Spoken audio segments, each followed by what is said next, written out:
All right. So, product liability. Liability of any or all parties involved in manufactured products for damages caused by that product. Okay? So, let's take football for instance, because they have a ton of equipment and a ton of things they wear. Okay? What's on the back of a football helmet? Does anybody know? You play football, right? Yeah. AE. What? AE sign? Sticker? There's a sticker, but does anybody know what that sticker says? Do you know what that sticker is for? The helmet's all good and stuff. It's to certify the helmet. Okay? It's to certify the helmet. If that sticker is not on there, that means that helmet has not been certified. Basically, by having that sticker on there, says that the manufacturer of that company cannot be held liable for head injury. That's pretty much what that means. Okay? They cannot be held liable for head trauma. Okay? Because it has been certified and cleared. It is certified as a good helmet. Right? So that's what that means. Products with defects are subject to liability suits. Okay? So, let's take football again. You got a football helmet with a crack in it. Okay? Sure, that's a bad football helmet. Can't wear it. Because it voids the warranty of that helmet. Okay? But let's say you wear that football helmet. You're like, screw it, I'm going to wear it. And you wear it. And you get hurt. You still can't do anything. Because you were aware that it's broken. So they have to be reconditioned every year, or every 2 years. Okay? To make sure of that. Okay? Same with shoulder pads, stuff like that. Okay? Manufacturer of the equipment has a duty to design and produce equipment that will not cause injury. So their main job is to produce a product that is going to prevent or reduce injury. Okay? Reduce injury. They can't prevent an injury, but they can reduce the risk of the injury. Right? You're not guaranteed when you put on a football helmet to not get a concussion. Okay? Even with those little guardian cap things on. Those don't prevent anything. Okay? So you know once you put that helmet on that you could get a concussion. Right? But the helmet manufacturer produced that helmet to try to reduce the risk of a concussion. But you're not guaranteed to not get one. Okay? Equipment warning labels. We just talked about the sticker on the back of the helmet. Okay? That sticker is from this company, NOCSI. Okay? National Operating Committee on Standards for Athletic Equipment. Okay? It's on the back of the helmet. It's a NOCSI sticker. If that's not on there, it's not a good helmet. It hasn't been certified. They all have to be on there. All have to be on there. Okay? They set the standards for the helmet. Okay? Athletic trainers cannot modify the helmet. If we modify the helmet any way, shape, or form, that helmet is no longer good. Oh, well, it is, but the sticker does not, the warranty is voided at that point. So, if you get a head injury, okay, and you try to go sue NOCSI, or the helmet manufacturer, or let's say you hit somebody and your helmet breaks, and you try to sue the manufacturer. They find out that I modified your helmet, I'm now liable. Because I'm not supposed to do that.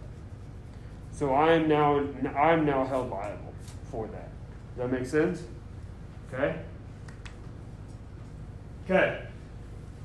All right. So we've talked about some liability. Okay. We've talked about some tort. We talked about tort, liability, malfeasance, nonfeasance, and misfeasance. Okay. It's a lot of stuff. Now we're going to talk about health insurance. Not the funnest thing to talk about.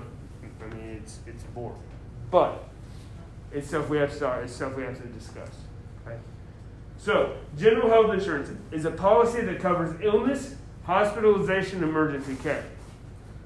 Generally, everybody's going to have health insurance. Okay? Generally, everybody will have some form of health insurance. Okay? Sometimes it's offered through academic institutions for students or athletes, which is what we have here. Which is what we have secondary insurance here. Okay? But it goes off of, you have to have your primary insurance first. Okay? If you have primary insurance first, that will be billed first. And then secondary insurance will pick up. Okay? So that's how ours works. Secondary insurance provided through institutions to cover costs above your primary insurance. So that torn ACL I was talking about. Okay? Primary insurance is going to get billed first. Then whatever the primary insurance doesn't pay, secondary insurance will pay on top of it. Will pay the remainder, or should pay the remainder. Okay? That's our little, I guess, gift to y'all to play here, is that we help pay those medical bills. Only for athletic injuries. We don't cover general medical illnesses, sicknesses, stuff like that. But if it's an athletic injury, we will help cover it if it happened here. Okay? Schools and universities must ensure that individuals have primary insurance coverage first. Okay? So we need to find out if you have primary insurance first. Now, a lot of people that come here do not have primary insurance. That's just the way it goes. So, in that case, and a lot of schools will do this, if they don't have primary insurance, ours kind of acts as a primary insurance. We will pay if it's an athletic injury. Okay? Or out-of-state Medicaid does not work in Kansas. Medicaid does not go from state to state. Did you guys know that? Medicaid does not go from state to state. So if you have Texas Medicaid, it does not work in Kansas, and vice versa. Okay? That's where we will kind of come in. Okay? Sometimes schools will have an accident insurance. Sometimes schools have an accident insurance. It's a low-cost plan to cover accidents on school grounds. Okay? So give me an example of an accident insurance. What would be an accident insurance? Or where would it be beneficial to have an accident insurance? In school? Yep. Like if slipped and fell. Yeah. You slipped and fell. Okay? So you're walking, it's cold outside, it's snowy, icy, you get out of your dorm, you walk out of your dorm, and you slip and fall. Our secondary insurance doesn't cover that. You slip and fall and you break your leg. Our secondary insurance doesn't cover that because it didn't happen during athletics. But if we have an accident insurance policy, then you'll be covered. Your primary insurance will pay first, and then our accident policy will cover it. Okay? Kind of like an AFLAC policy or an AFLAC plan. It's an accident policy, right? Okay? It protects against financial loss from medical and hospital bills. So it's going to help offset the cost of those bills. Okay? It may not pay all of it, but it's going to help offset it. Okay? Okay. Catastrophic insurance. Okay, so let's talk about catastrophic insurance for a minute. What's catastrophic mean? What's catastrophic mean? Anybody know? Really bad. It's really bad. Okay? Really bad. Every institution has a catastrophic insurance policy.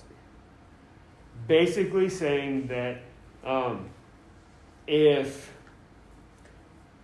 your medical bills exceed $100,000, it's considered catastrophic. Okay? It's considered catastrophic. So, catastrophic injuries in athletics are relatively rare, but are staggering to all that are involved. Okay?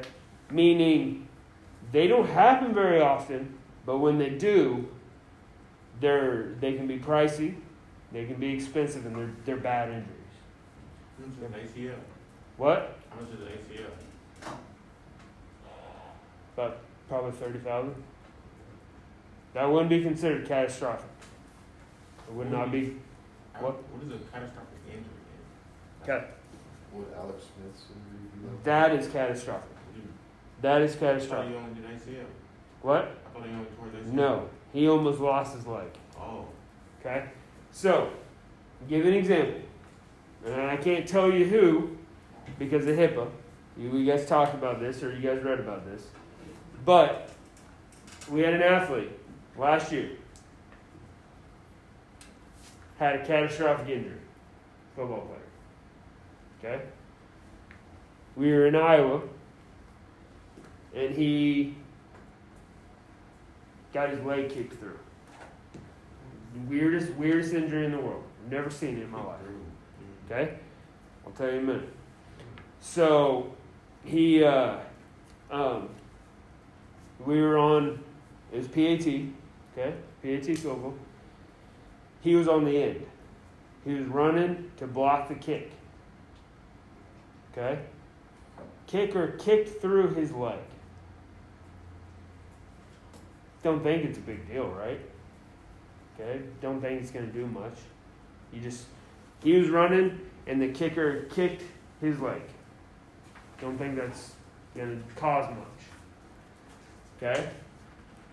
What do you think happened? Just throw it out there. What do you think happened?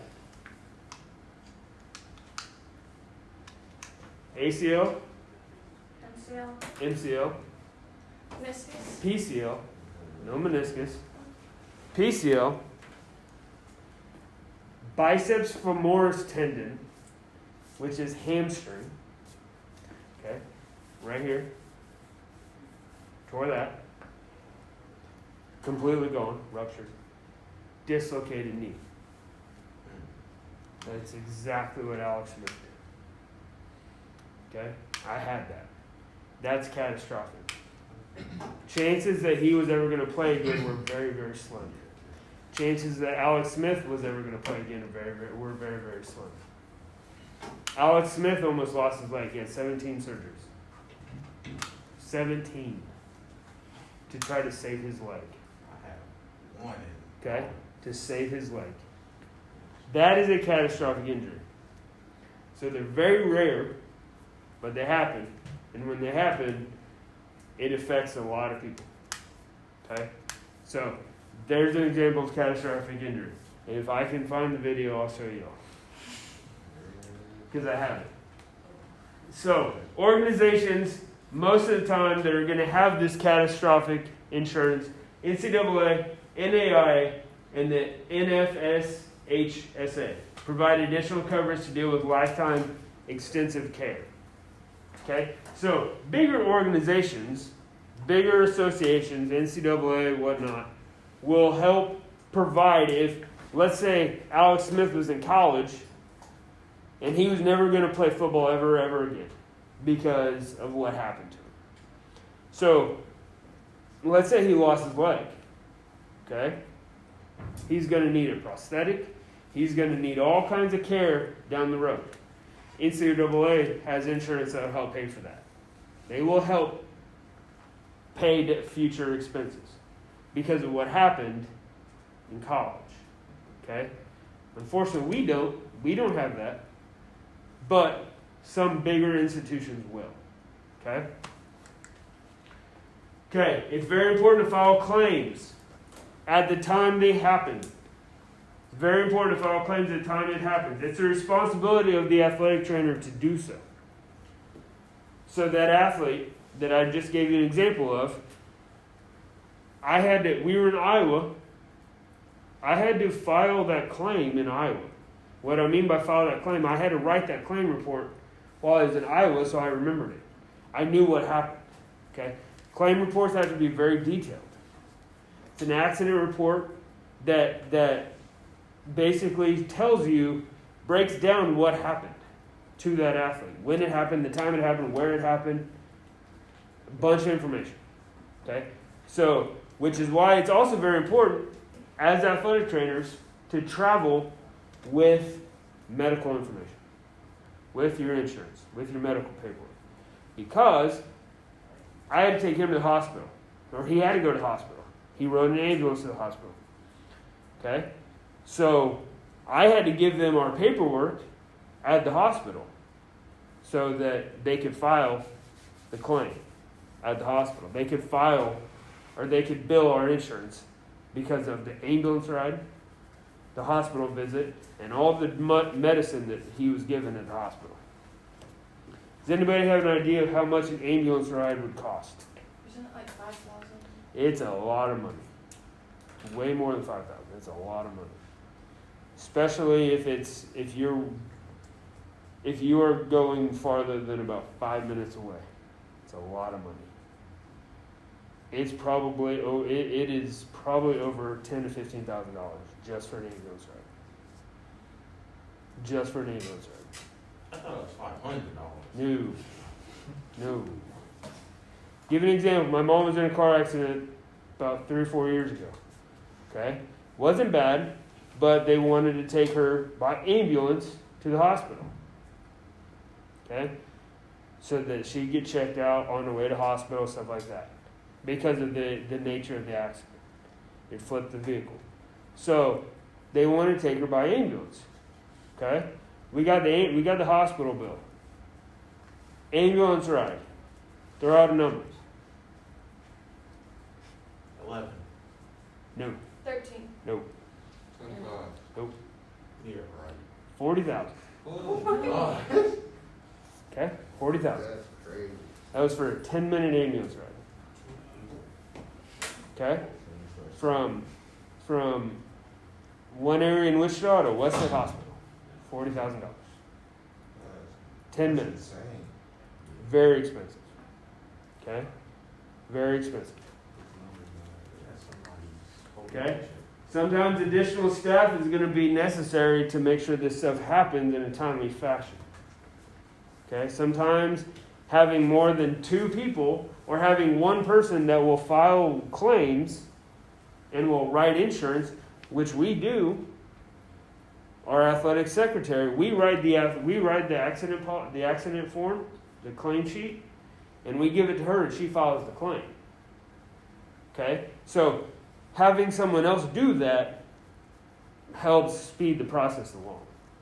Okay? Because we have other responsibilities on a daily basis. Sometimes we can't get to it right then and there. We can't drop everything just to do one thing, unfortunately. Okay? So having additional staff helps. Okay? Professional liability insurance. Why would it be important to have professional liability insurance? What do you think? So like something happens, you get. I have professional liability insurance. Why do you think I have professional liability insurance? Go back to a tort or a liability. Just in case you may have a Have a misfeasance. misfeasance. Okay, yeah. In case somebody comes at me to sue me. I have professional liability insurance to help pay for that suit. Okay? If we go to court or what have you. I have insurance to help for that. Okay? That's why it's important for professional liability insurance. Most employees have insurance to protect against damages that may arise from injuries occurring on their property.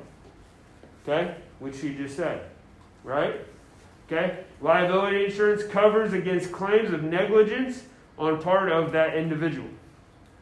Okay? So, if I'm found negligent for something, I honestly thought that I did what I was supposed to do correctly, but I'm found negligent for it.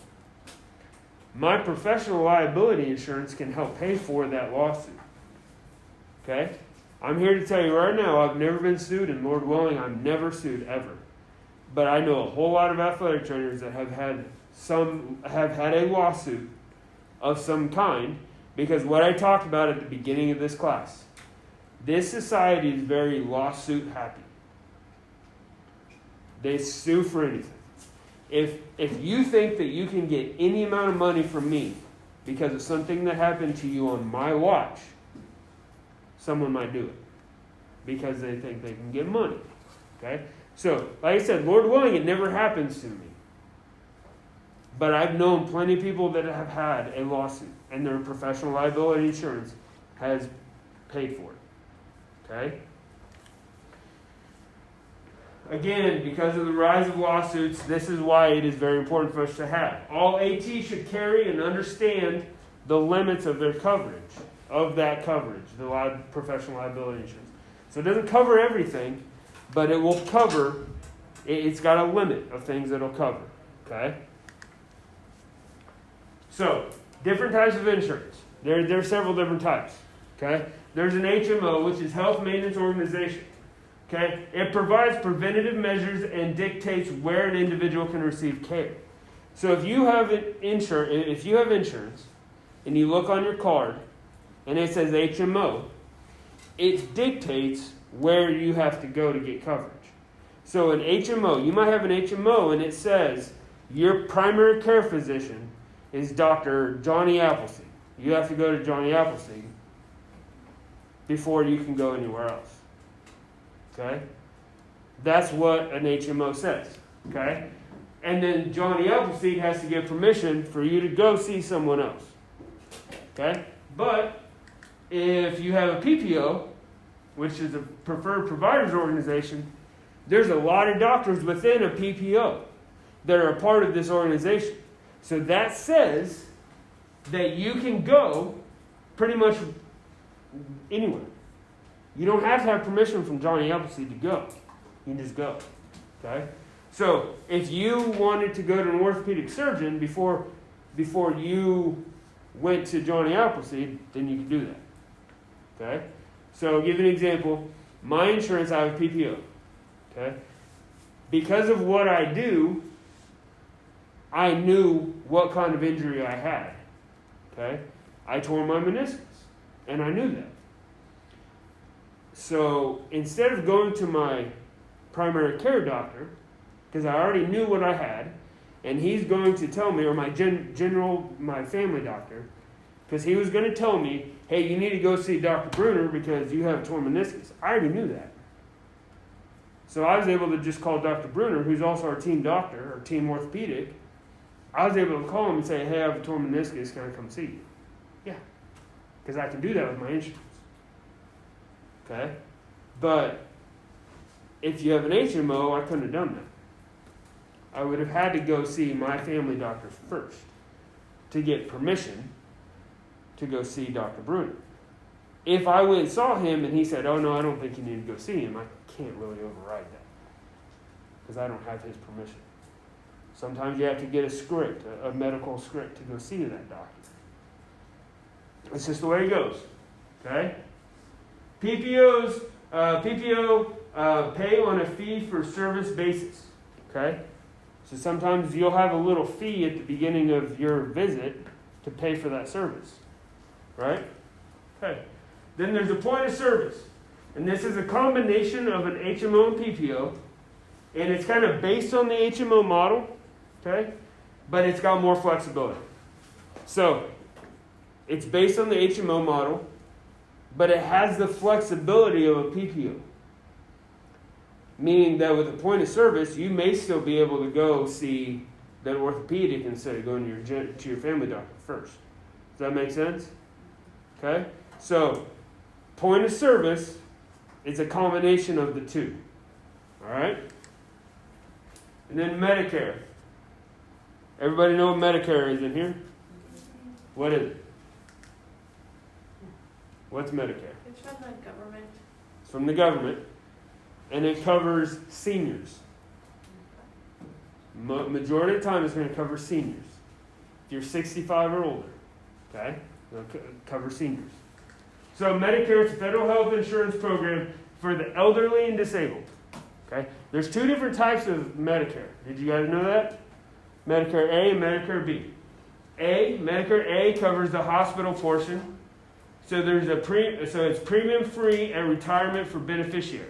So Medicare A covers hospitalizations and stuff like that, and the hospital portion. Medicare B covers the physician portion, and there's a monthly charge. Okay? So Medicare A would be for the people at retirement. They can benefit from this at retirement. right? And it will cover hospitals, and you don't have to pay. Whereas Medicare B, you have to pay. So a lot of times, like my grandparents have Medicare Part B. Okay? But they also have a secondary insurance plan, which is Blue Cross and Blue Shield. Okay? A lot of times, if you have Medicare, you will have either Part A or Part B, and then a secondary to go on top of that. So you don't pay anything. Okay? You don't pay anything for your medical expenses. You might pay that monthly fee, but you're not going to pay anything else because your secondary insurance will kick in. Make sense? Okay, so kind of like our athletic insurance in a way. All right? So Medicaid. This is that state health insurance I was talking about that doesn't bounce from state to state. I wish it did. It would make everybody's life so much easier when they come to college if you're on Medicaid. But it doesn't. Okay? Unfortunately. Okay? So it's a health insurance program for people with low incomes and limited resources. Okay? So some people may not be necessarily low income, but they have very limited resources to get the insurance they need. Insurance is so dadgum expensive to get a good coverage policy, like Blue Cross or Cigna or Coventry. Okay? So, like my brother-in-law and sister have Medicaid for their kids because they can't afford, they can, but they have very few resources to get insurance for the 2 kids. Just because it's so expensive to add 2 kids to a family plan. But because of where they're at socioeconomically, the government will pay for their insurance, or the state will pay for their insurance for a period of time. Right? So, you can only stay on Medicaid until you're 18. Once you're 18, you're off. You can't get on. Can't get back on. It's only once you're 18 and you're a legal adult, you're off. Okay? You don't have Medicaid anymore. Okay? Workers' comp. Well, what's workers' comp? Does anybody know? If you get injured at work, insurance, a lot of businesses, a lot of employers will have workers' compensation. So if I get hurt at work, I could qualify for workman's comp. Okay? That's workman's comp. Okay? Workman's comp. The problem with workman's comp is if you get hurt at work, they're going to dictate where I go and who I see and the amount of times I can go see that person or go to physical therapy. So they're going to dictate that. Okay? That's the issue with workman's comp. Okay? Anybody have any questions over this stuff? It's boring stuff, I know. But anybody have any questions over it? Okay. So, after this class, assignment 3 will be open. I'll open assignment 3. And that is due by Tuesday. Okay? I also believe there's a discussion that will get open today. Okay? That will be due, I believe, tonight. Okay? For those of you that came in late, there is an assignment that is due next week that is designing an athletic training room, okay, within a budget. So basically what I mean, you're going to design the facility, and if you go look in the PowerPoint for Chapter 2, you'll see a couple examples of a athletic training room, okay? So you design the athletic training room the way you want. I don't care how you design it, you design it. Okay? You figure out where you want your stuff. Okay, so design that room. Draw it out. You'll turn that in. Now, the next thing you're going to do is I'm going to give you a budget. I think that budget is going to be $15,000. Doesn't sound like much, or it sounds like a lot, but it's not. You have to fill that athletic training with things that are important based off of what's in the PowerPoint. Things that you think are important. So give me some examples of something you might put in there. Tables. Tables. Okay, treatment tables, taping tables. Okay, do we want treatment tables? Do we want taping tables? There's a difference. Treatment tables are long, taping tables are shorter. Okay, maybe taller. So we would want treatment tables, taping tables. Okay, tape. Okay, that's kind of important. Stem. So yeah, little things like scissors, ice bags, ice machine. You gotta buy an ice machine. Those aren't cheap. Okay, you got $15,000 to do that. When I was in school, I had to do it with 10. And it's not easy. Okay, it's not easy. You get the cheapest of the cheapest stuff. I will send out links to some athletic supply people that we use. Medco and Henry Schein are big ones. You can do Collins, sports medicine. Find whatever's going to be cheaper. Operate within a budget. You guys can kind of step into my world a little bit. Putting together stuff. And operating within a budget. Okay? So, I would strongly encourage you, if you haven't yet, look at the PowerPoint. Go over the PowerPoint. And as soon as I can get the lecture loaded, watch the lecture. Because that explains a lot about capital, non-reusable, expendable stuff within a budget. Okay? So that is due, I believe, next week. I'll need to go double check. Assignment 3 will be posted. It will be due Tuesday. And then discussion. Any questions? Okay. Lastly, remember where y'all sit. Because this is where you're going to sit for the rest of the year, the rest of the semester. Okay? All right, cool. I will see you guys. Have a good weekend. And I'll see you guys on Thursday.